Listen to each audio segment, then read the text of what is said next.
Hi, Mikel. Hi. A couple of days since the weekend's result, a game you had the chances to win, but does the point become more important now following the results to the title challenges? Well, we weren't satisfied with the result, obviously, and looking and watching the game back more, and then with the other results even more, obviously. But I think it shows the competitiveness of every match, where the league is at the moment, how difficult and how much we have to value every point and every win, because you really have to earn it in the league.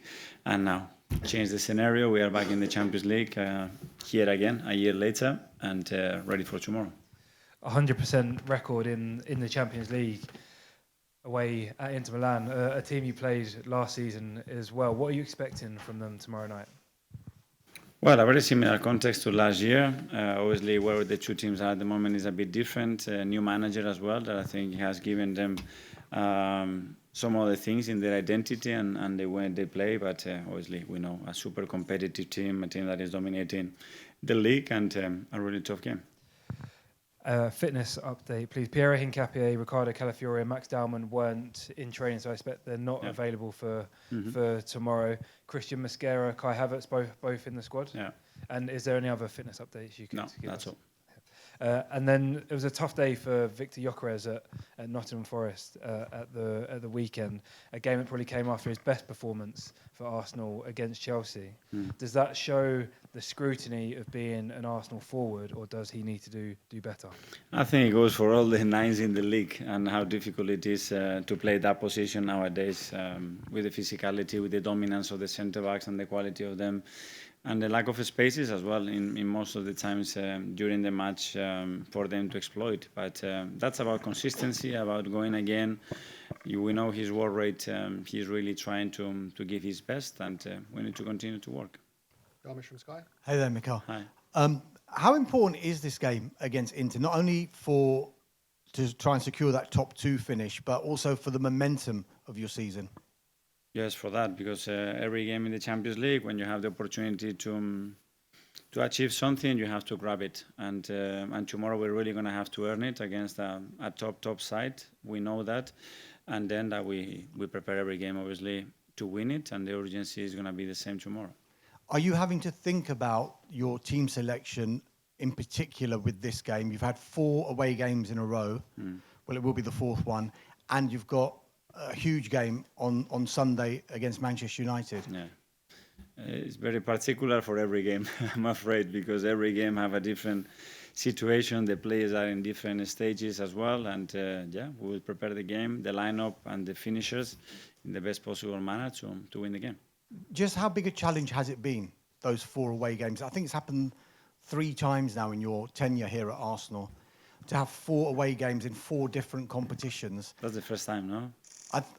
I mean, I did a bit of research. It looked like it's happened twice before. I could be completely wrong. I'll probably trust you more. But how big a challenge has it been? Because we've just gone through a period of time, notoriously, when there's loads of fixtures during the Christmas time. Now you've had 4 in 10 days, all away from home. Yeah. Well, we have to adapt to that. That's the beauty of playing different competition and being in the latest stages of those in all of them, and that's what we want. So I think that's a blessing. That's something really, really positive. And tomorrow we have the last one before we play at home again against United. Tom from Football London. Hi, Mikel. I know we always talk about the next game is the most important game, and Darmesh asked you about the Manchester United fixture. Is this a week where the next 2 games are the most important games and they both kind of feature into one another? We keep tricking the players, and the next one is the most important one of the season, and then 3 days later the same. That's the demands, that's the expectations that we have, that's the standards that we have set as well as a team and as a club, and we are living with that with joy, with enthusiasm and with a lot of energy as requested. And if I may ask you a tactical question, for so long you've played with inverted wingers, with right footers on the left and left footers on the right. Stylistically, how does that work? Why do you benefit most from choosing that style of setup, and why is that the way you approach wing play? Well, sometimes it's about the preference of the players, where they feel more comfortable.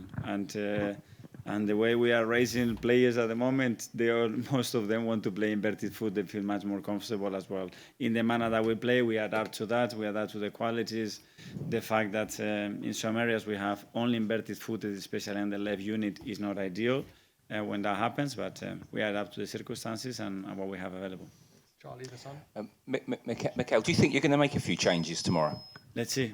After tomorrow, after a really good night of sleep, how we decide tomorrow morning. And what's the difference between the Arsenal team that's going to play tomorrow night and the one that was here last season? Due to the experiences that you had both in the Champions League and in the Premier League, how much stronger are you? Well, they have some different players as well. Let's see.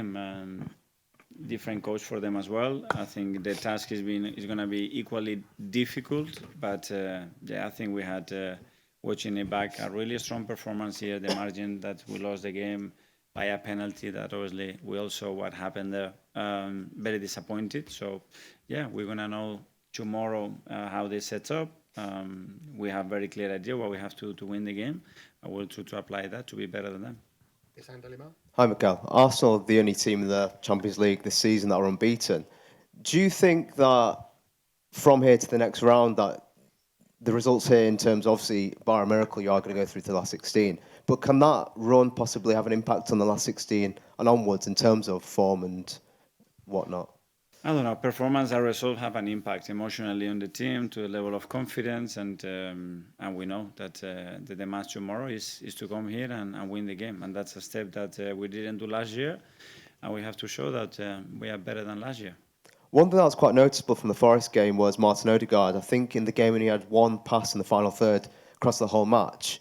In terms of going forward, are you tempted to start Eberechi Eze, and what more does Eze need to do to possibly break into this team? Depends on the game, depends on the type of opponent that we see, and then performances throughout the game. We see things that we can do, how we can hurt the opposition more, and we have the ability to change that.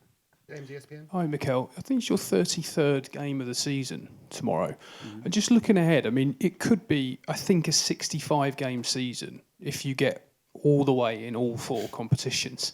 I mean, do you think everything that your squad's been through to this point tells you that you can cope with that?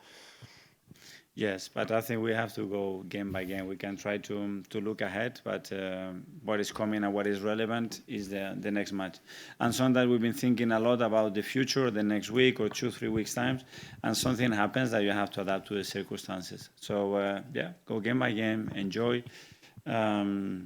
the journey that we are in, because it's great, and go for it every single game, and let's see what the next one brings. How important is it then for you that you've got a top 8 finish, so you don't have the 2 extra games? That's massive. We know that, and if we win tomorrow, we know that that's going to be the case. So let's make it happen.